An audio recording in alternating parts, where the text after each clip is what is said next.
Hello, I'm Eric Singer. This is Argonne's Public Affairs, Science and Technology Past Fusion Cell Flash Briefing. Cultural Communication Complexities, a huge potential gap you can fill in for your crisis and sunny day communications. Rebecca Feaster is an expert in the field. She is an Argonne National Lab consultant in the areas of communication and diversity. Thanks for joining us. Thank you so much for having me, Eric. It's going to be fun.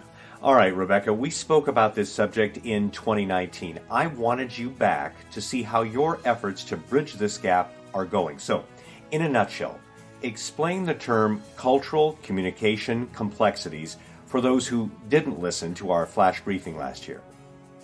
Well, I'm assuming that everybody listened to our flash briefing last year, but to fill in, cultural communications complexities we came up with a series of issues that people need to consider whenever they're doing an emergency announcement or they're putting out information for the public or for their community. And so it involves issues like culture, literacy, political climate, generational issues, social media, perceptions, your own personal biases, history, time, lots of different things. So we've come up with a list of things that a good communicator and leadership should consider when going forth into the public. Okay, give me some of those examples of positive things that a leader and a communicator should do. Well, first of all, you need to take a breath and get a feel of the temperature of what's happening in your community. And it's not just your community. Sometimes you have to consider what's happening outside of your community. If there's been a series of fires, a series of events that involve shootings of a certain community, that maybe doesn't happen in your neighborhood, but it happens throughout the nation and everybody's aware of it, then you know that that's going to come into play as to how you present information. What's happening in the news? What's happening politically? On a national level might affect the way you craft your message on a local level. Okay, you teach throughout the country, spreading the message about these complexities. And what have you learned since our last flash briefing?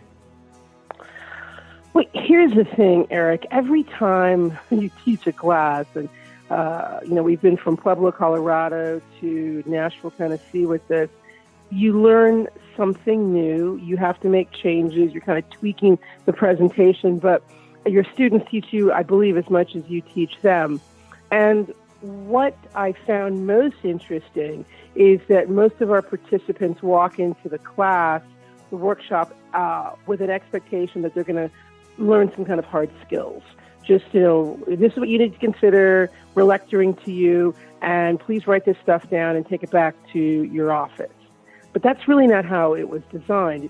The way the course is designed is pretty much the first day is a lot of self-evaluation. And people really are responsive to this because basically the first half is really about thinking about yourself, your own personal biases, how you come at things, your age group, your political affiliations, things along that line, and how all the components of who you are affect the way you approach an issue and the way you communicate that issue.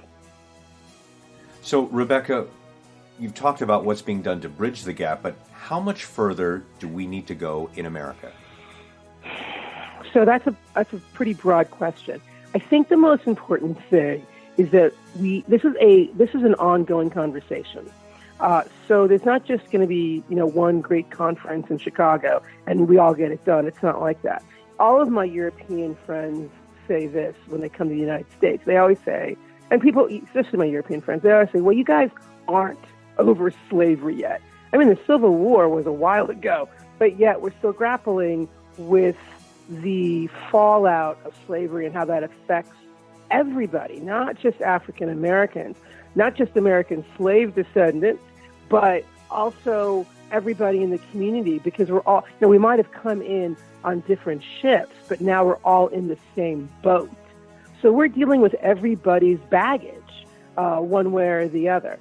So what needs to really happen is that we shouldn't be afraid to have these conversations. I think we need to be patient with one another. Often it's very like interpersonal conversations that you're having. So this is going to be an ongoing conversation. Benjamin Franklin thought that the democracy in the United States of America would last about 25 years. He thought it was an interesting experiment. He'd be stunned that we're all still together. So this is a tenuous affiliation of states in many ways, and we have to work really hard to make sure that cultural issues, that racial issues, that demographic issues, that generational issues don't tear us apart. So ultimately, thinking about it and thinking about how you craft your communication is the first step. Absolutely, because people sometimes put together communications campaigns or communication statements or some kind of verbiage about how you want people to respond or act to a crisis or an event with great intentions.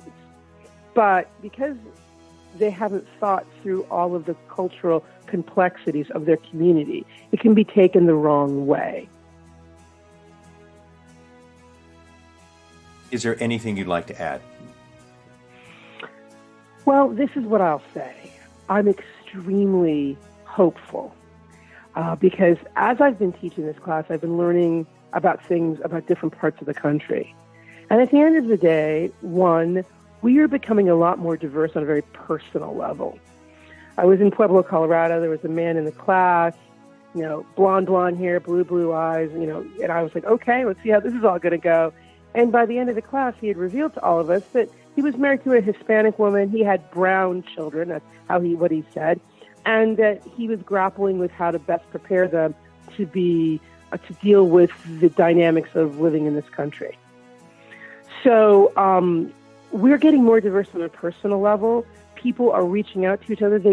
I think a lot of people want to understand. They want to say the right things. They don't want what they say to be misinterpreted. So I'm hopeful because it seems like everybody's striving to work together. Like that's really in everybody's heart. Because at the end of the day, we all want the same thing. And that's a safe community, a clean place to live, a place for our kids to play, good educational system. And I'm going to tell you, I discovered this many years ago in working for the Department of Justice when we do community engagements, and we realized any community we went to in the United States and outside the United States, they all wanted the same thing. So that's what I've got to say about this, is that we're on the right path. It's going to be difficult. It's going to be bumpy, but we're going to get there if everybody wants to get there. Thanks, Rebecca, for joining us. Thank you, Eric, for having me. Rebecca Feaster is an Argonne National Lab consultant in the areas of communication and diversity. If you'd like to hear previous Alexa Flash briefings that include best practices and tools to help your organization, like the Argonne Past Fusion Cell Facebook page, or connect on Twitter and Instagram at Past Fusion Cell.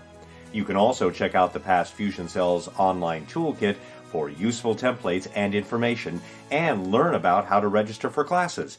Go to pastfusion.gss.anl.gov.